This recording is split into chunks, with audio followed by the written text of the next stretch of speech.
19번째 종교 철학 강의를 시작하도록 하겠습니다. 이번 19번째 강의에서 우리가 다루고자 하는 것은 목적론적 논정입니다.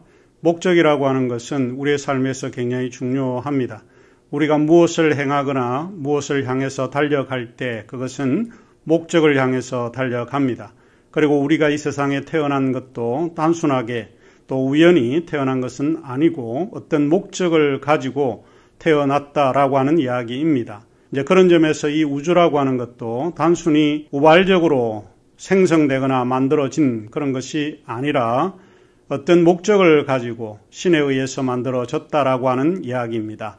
우리가 여기서 다루고자 하는 것은 특별히 관심을 갖고 있는 것은 지적 설계에 관해서 우리가 한번 생각해 보고자 합니다. 자, 그러면 우리가 19번째 강의를 시작하도록 하겠습니다.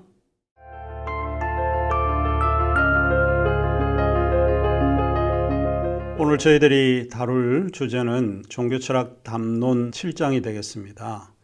종교철학 담론 7장의 주제는 신의 존재는 증명될 수 있는가입니다. 특히 신의 존재를 증명하기 위해서는 6가지 논증들이 필요하다고 말씀을 드렸는데 지난주에 저희들이 살펴본 2가지 논증은 우주론적 논증과 존재론적 논증입니다. 우주론적 논증은 귀납의 방식으로서 관찰과 경험에서 출발을 하는 이른바 아포스테리 논증이라고 말씀을 드렸고 또 존재론적 논증은 연역의 체계로서 논리의 학적인 그런 절차에 의해서 검증해 가는 원칙이라고 말씀을 드렸는데 그런 것들을 아프리오리 논증이라고 말씀을 드렸습니다. 오늘 저희가 이제 공부할 부분은 교과서 253쪽부터 시작을 하도록 하겠습니다. 이 장에서 우리는 신존재 증명을 위해 4가지 논증들이 있고 이 논증들을 우리가 살펴보게 될 텐데 이 4가지 논증들은 목적론적 논증, 도덕론적 논증, 개형성적 논증, 그리고 실용주의적 논증이 있습니다. 이 4가지를 우리가 한번 살펴볼 텐데 제일 먼저 첫 번째 논증으로서 목적론적 논증을 살펴보겠습니다.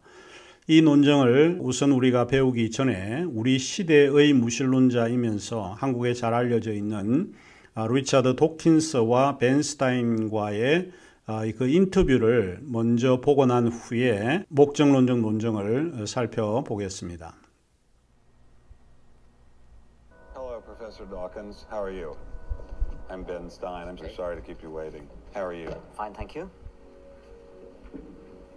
You have written that God is a psychotic delinquent invented by mad, deluded people. No, I didn't say quite that. I said something rather better than that. Oh, well, please tell us what you said. Please tell us what you said. Well, I would have to read it from the book. No, please. The God of the Old Testament is arguably the most unpleasant character in all fiction.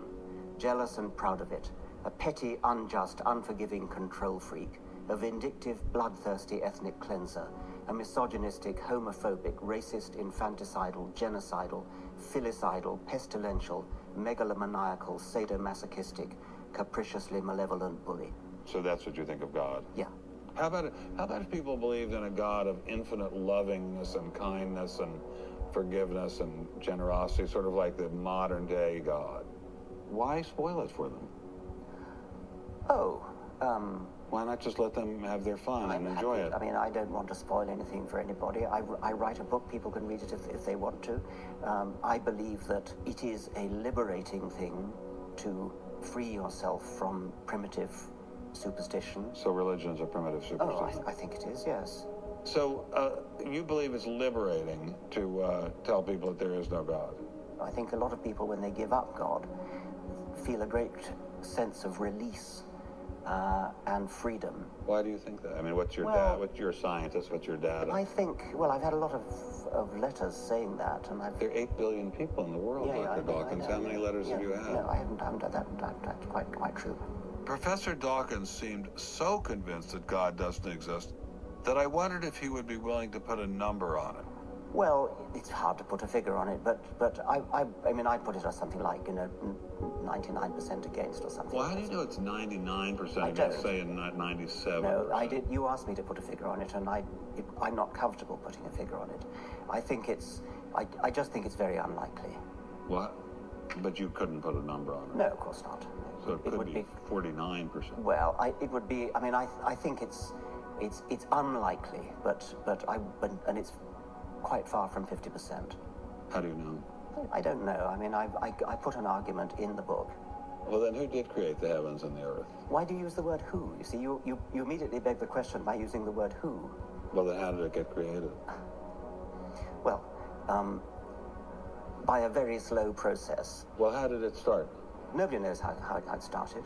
We know the kind of event that it must have been. We know the sort of event that must have happened for the origin of life. And what was that? It was the origin of the first self-replicating molecule. Right. How did that happen?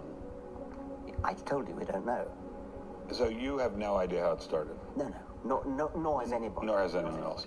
What do you think is the possibility that intelligent design might turn out to be the answer to some issues in genetics or in evolution? It could come about in the following way. It could be that at some earlier time, somewhere in the universe, a civilization evolved by probably some kind of Darwinian means to a very, very high level of technology and designed a form of life that they seeded onto perhaps this planet. Now, that is a possibility and an intriguing possibility. And I suppose it's possible that you might find evidence for that if you look at the details of biochemistry, molecular biology. You might find a signature of some sort of designer. Wait a second. Richard Dawkins thought intelligent design might be a legitimate pursuit? And that designer could well be a higher intelligence from elsewhere in the universe.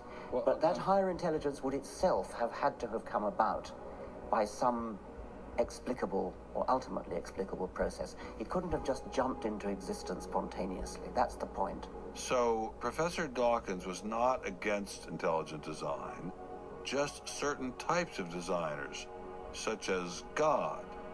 So the Hebrew God, the God of the Old Testament, he doesn't exist in your view?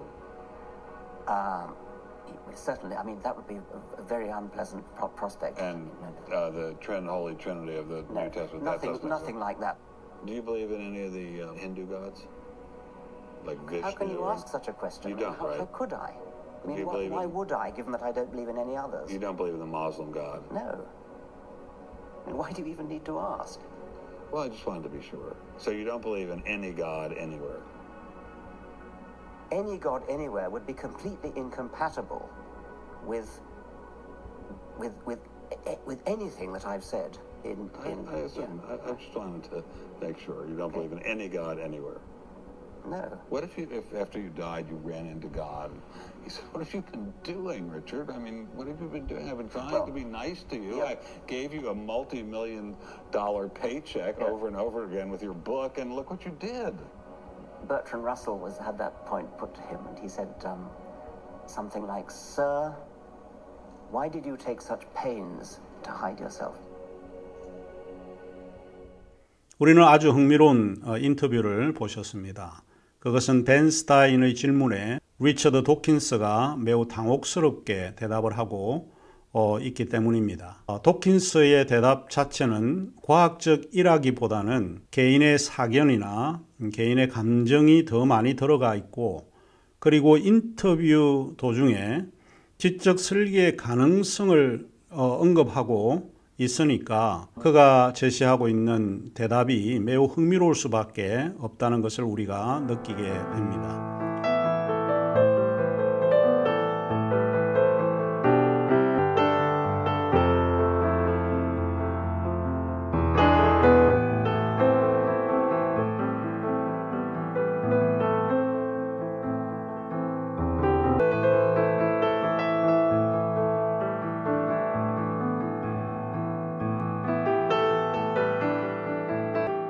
자, 리처드 도킨스는 여러분이 알고 있듯이 옥스퍼드 대학의 석좌 교수로서 동물 행동학과 집단 유전자의 권위자로 알려져 있고, 한국에서는 만들어진 신과 이기적 유전자라고 하는 책을 통해서 알려져 있습니다. 인터뷰를 진행하는 사람은 미국의 작가이고 변호사이며 최근에 정치 경제 평론가로 활동을 하고 있는 사람입니다. 한국에서 55가지 부자의 습관이라고 하는 책으로도 알려져 있는 사람인데, 그의 이름이 벤자민 제레미 스타인이라고 하는 사람입니다. 우리는 단순히 그를 벤 스타인이라고 부르고 있습니다.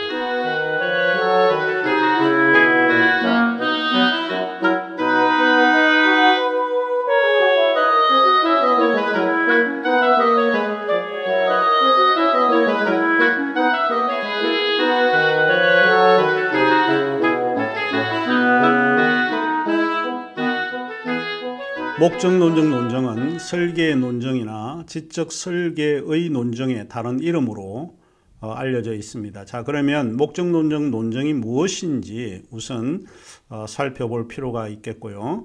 목적 논정 논정이라고 하는 것은 다른 논정에 비해서 쉽게 설명이 가능하고 또 쉽게 설명할 수 있다는 이점이 있습니다. 왜냐하면 이 논정은 우리가 자연이나 일상의 사물 속에서 관찰할 수 있기 때문에 그러지 않을까 싶습니다. 우선 목적 논정 논정은 조금 전에 말씀을 드렸듯이 설계나 계획으로부터의 논정이라고 부르고 있습니다.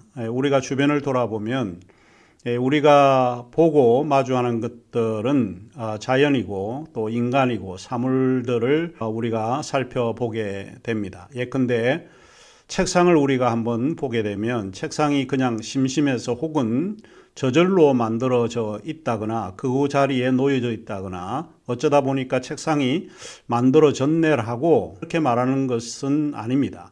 목수나 공예에 조예가 깊은 사람이 책상을 구상하고 그 책상을 어떤 목적으로 제작했을 것이라고 생각하는 것이 더욱 타당할 것입니다. 사람의 신체 구조를 살펴봐도 동일한 생각을 갖게 되는데, 사람의 신체 구조에서 눈이라든지 코라든지 입과 같은 것들은 그냥 단순히 만들어진 것이 아니라 어떤 것을 보도록 고안되어 있고 또 냄새를 맡고 먹기 위해서 제작이 되었다고 생각하는 것이 현명할 것입니다.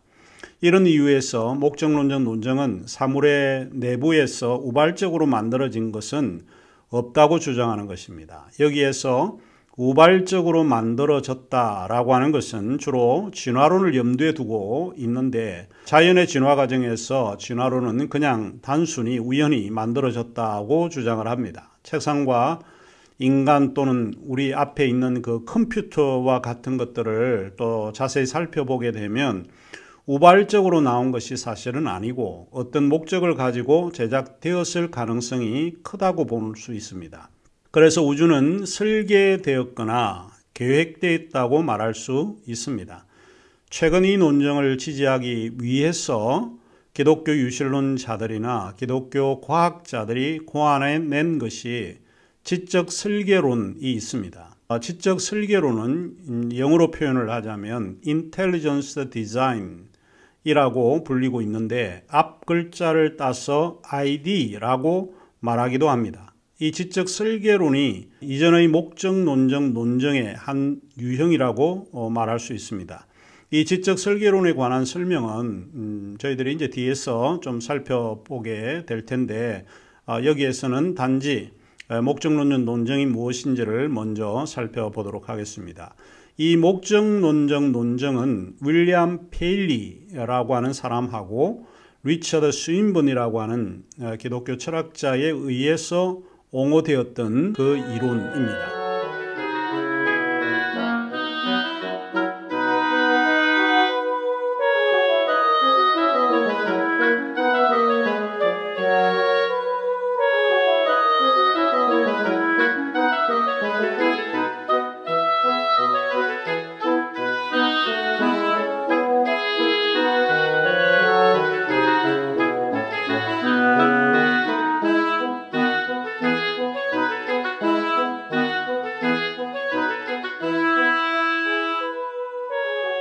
윌리엄 페일리는 영국의 성공의 신부이면서 동시에 영국의 캠브리지 대학교의 신학부 교수로서 기독교 변증가와 공리주의 사상을 가르치고 또 그 개념들을 통해서 사람들에게 각인이 되어 있는 인물입니다.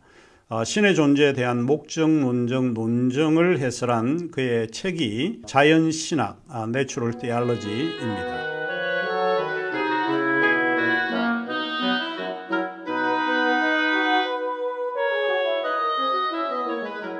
이 책은 시계공에 관한 증명으로도 유명한데 그는 시계를 제조하는 시계공을 쉽게 유추할 수 있기 때문에 시계공, 즉 watchmaker라고 하는 말을 비유적으로 사용하고 있습니다. 그는 영국 피터버러에서 태어났고 캠브리지 대학교에서 교육을 받았던 인물입니다. 그러면 페일리의 목적론적 체계를 살펴보겠습니다. 누군가가 사막을 걷다가 우연히 시계 하나를 발견했다면 어떤 생각을 하게 될까요? 시계가 저절로 또는 우연히 이렇게 만들어졌다고 생각하지 않을 겁니다. 시계를 자세히 들여다보면 시계의 모양이나 분침이나 초침이 일정하게 움직이는 것을 보게 되고 그리고 시계의 모양뿐만 아니고 그 내면을 보면 매우 정교하면서도 복잡하게 만들어졌다는 것을 추론할 수 있습니다. 그렇게 되면 사람들은 누군가가 이 시계를 제작한 자가 분명히 있을 것이다 라고 생각을 하게 된다는 겁니다. 이처럼 우주도 매우 정교하고 복잡하게 만들어져 있습니다. 사물이 돌아가는 것이나 어떤 법칙에 따라서 움직이는 것 등 또 미세한 벌리나 자연 세계에 있는 생명이나 동물의 행동 등 이런 것들도 단순히 여기에 있거나 또 우연히 생겨난 것이 아니고 지성이 뛰어난 누군가에 의해서 제작되었음에 틀림없다고 단언하게 될 것입니다. 따라서 우주는 매우 지성적인 존재가 어떤 목적을 가지고 설계했을 가능성이 높다고 결론을 내리게 된다는 것입니다. 이것이 페일리의 목적론적 논정입니다. 페일리의 논정 방식과 매우 유사하게 영국 옥스퍼드 대학의 리처드 스윈번의 목적론적 논정을 이 시간에 우리가 또 살펴보게 됩니다.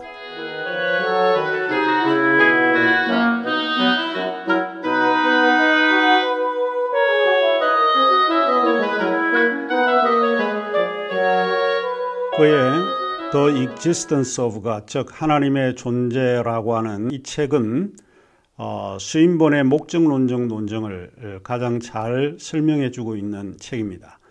특히 스윈번은 세계의 질서로부터 목적론적 논정을 이끌어내고 있습니다. 스윈번은 이 논정을 증명하기 위해서 두 가지 질서를 예로 들고 있습니다. 하나는 공간적 질서이고 또 하나는 시간적 질서입니다.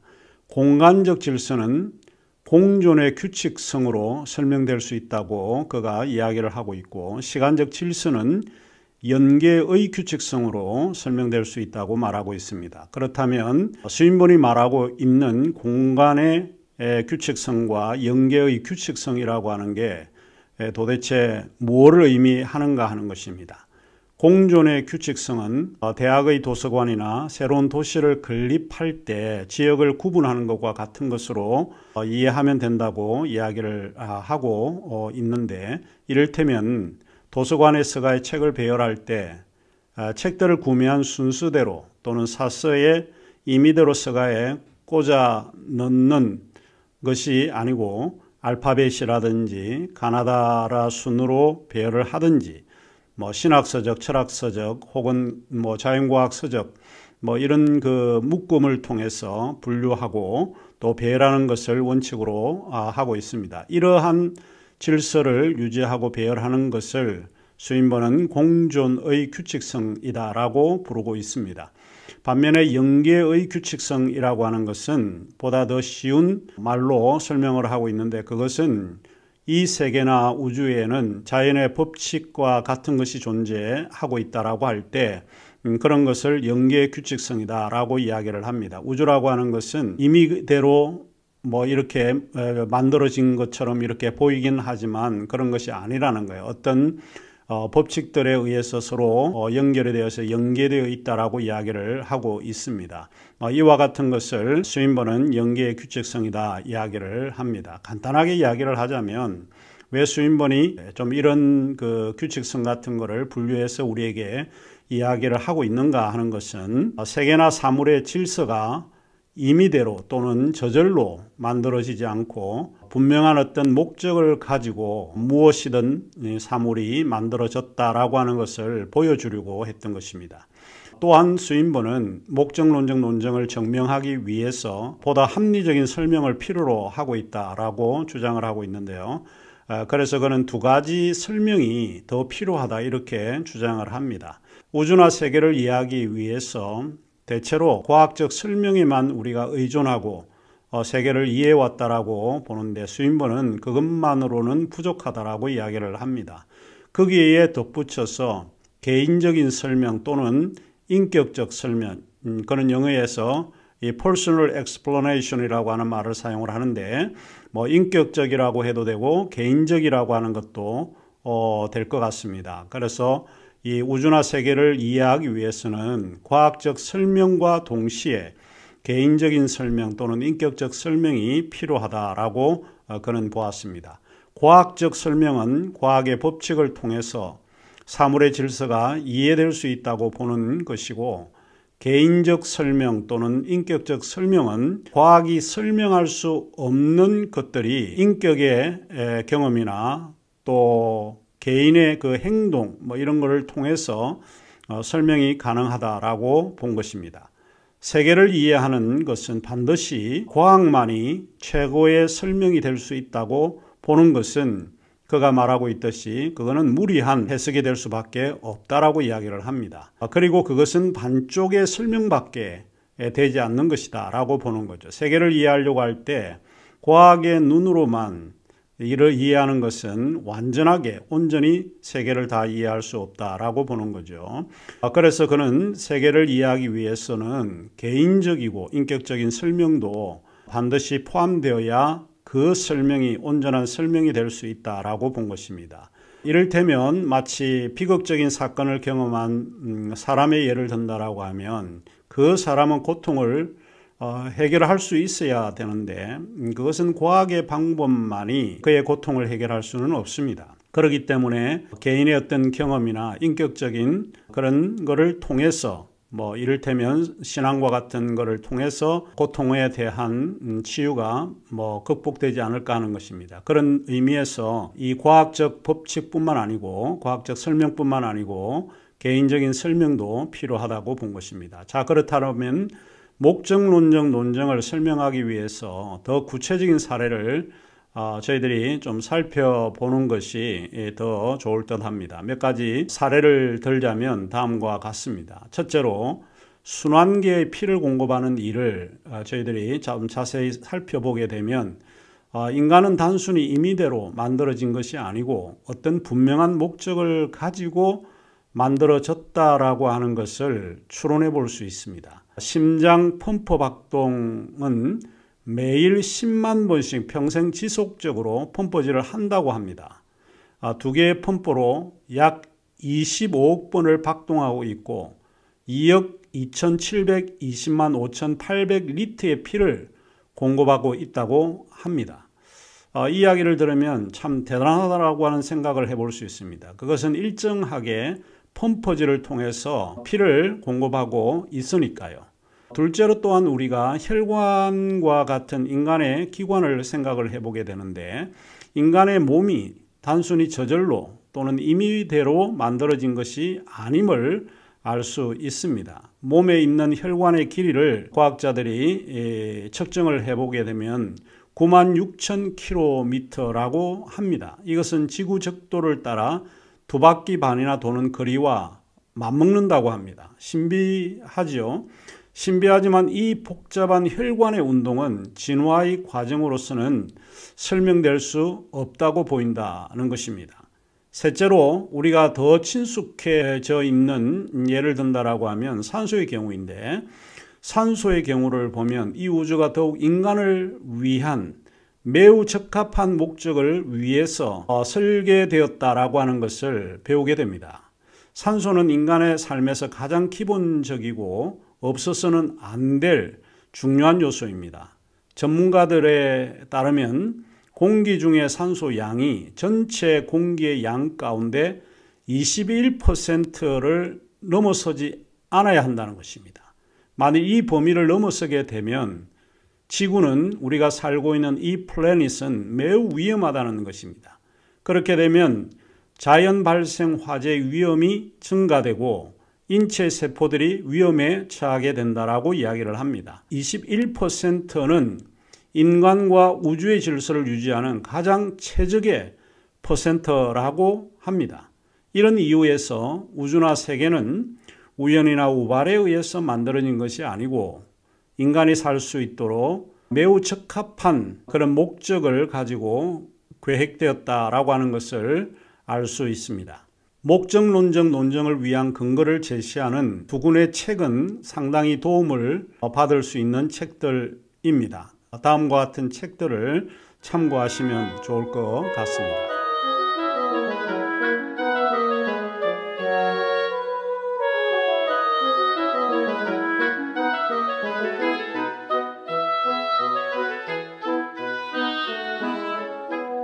리처드 스웬슨은 과학으로 만난 하나님이라고 하는 책은 의학, 신체학, 물리학, 화학, 천문학 사이를 넘나들며 하나님이 만드신 세계 속에 담긴 창조의 신비와 경의를 쉽고 명확한 과학의 언어로 설명하고 있습니다. 평생 스웬슨은 외과 의사로 살아왔습니다. 그 외과 의사로 살아온 그는 과학과 신앙이 나누어지지 않는다라고 하는 것을 알게 되었고, 오히려 과학이 창조를 지지하고 증거하고 있다는 사실을 발견한다는 의미에서 그는 이 책을 저술했다고 말하고 있습니다. 윌리엄 페일리의 강의 노트로 된 기독교 증거와 자연신학이라고 하는 이 두 책도 저희들이 공부를 하게 되면 매우 많은 것을 배울 수 있습니다. 비록 이 두 권은 번역되지는 않았지만 목적론적 논증의 다양한 논리적 증거를 위해서는 매우 유익한 도움이 될 수 있다고 봅니다. 참조하시면 좋을 것 같습니다.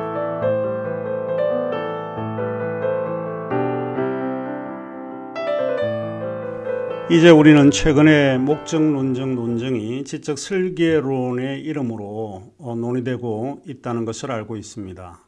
그러면 지적 설계론이라고 하는 것이 무엇인지 저희들이 살펴볼 필요가 있어 보입니다. 우선 지적 설계론을 이해하기 위해서는 세 가지 측면을 저희들이 고려해야 합니다. 첫째로 지적 설계론은 지적 원인의 결과들을 탐구하는 과학적 연구 프로그램이라는 것입니다. 이 말은 지적 설계론이 신앙의 이름으로 자신들이 믿고 있는 바를 이야기하는 것이 아니고 과학의 연구 프로그램에 의존해서 만들어지고 고안된 이론이라고 하는 것입니다. 둘째로 지적 설계론은 다윈주의와 그 자연주의적 유산에 도전하는 지적 운동이라고 하는 것입니다. 셋째로 지적 설계론은 우주의 신적 활동을 이해하는 방법이라고 주장하고 있습니다. 이 세 가지 측면에서 지적 설계론을 저희들이 살펴보아야 합니다. 지적 설계론에 관한 설명은 윌리엄 댐스키가 지은 지적 설계에 자세히 설명하고 있는데 2009년도에 한국기독교 학생회 출판부에서 출간된 책입니다.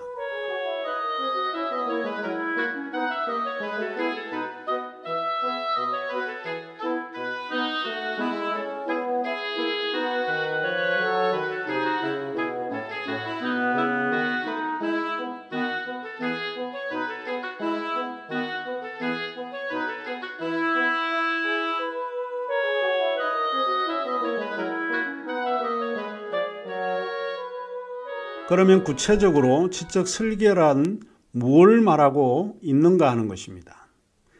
지적 설계를 정의할 때에 좀 복잡한 말로 정의를 하고 있는데 그 지적 설계를 화는 불가능한 복잡성으로 정의하고 있습니다. 이 말을 들으면 도대체 무슨 말이지? 라고 사람들이 생각을 하게 됩니다. 뭔 그렇게 복잡하게 설명할 필요가 있을까? 라고 퉁명스럽게 사람들이 물을 수도 있습니다. 그러나 하나하나 자세히 분리하여 설명하면 이 정의를 쉽게 이해할 수 있는 개념입니다. 첫째, 환원이라고 하는 말인데 이 환원이라고 하는 말은 본래의 상태로 되돌리다 라고 하는 뜻입니다. 즉 완성되어 있는 유기체를 구성 단위의 작은 조각들로 따로따로 떼어 놓기에는 원래 상태로 되돌릴 수 없다는 것입니다. 그 뒤에 불가능이라고 하는 말이 나오니까요. 둘째로 불가능이라는 말인데요. 이 말은 그다지 설명이 필요하다고 보이지는 않습니다. 글자 그대로 불가능하다는 말이고요. 그래서 환원하는 것이 불가능하다 이런 말입니다. 그런데 세 번째 단어가 복잡성이라고 하는 말입니다. 환은 불가능한 복잡성일 때 그 복잡성, 이 우주라고 하는 게 얼마나 그 복잡합니까? 그리고 더욱더 생명체라고 하는 구조가 매우 복잡하다는 말로 사용되어지고 있습니다. 그래서 이 세 단어들을 조합하여 설명하자면 이렇게 정의될 수 있습니다. 어떤 조직이나 기구는 특정한 구성들로 이루어져 있다. 그 구성 요소들은 서로 유기적으로 연결되어 각자 떨어져 있을 때는 제대로 그 기능을 수행할 수 없다는 것입니다.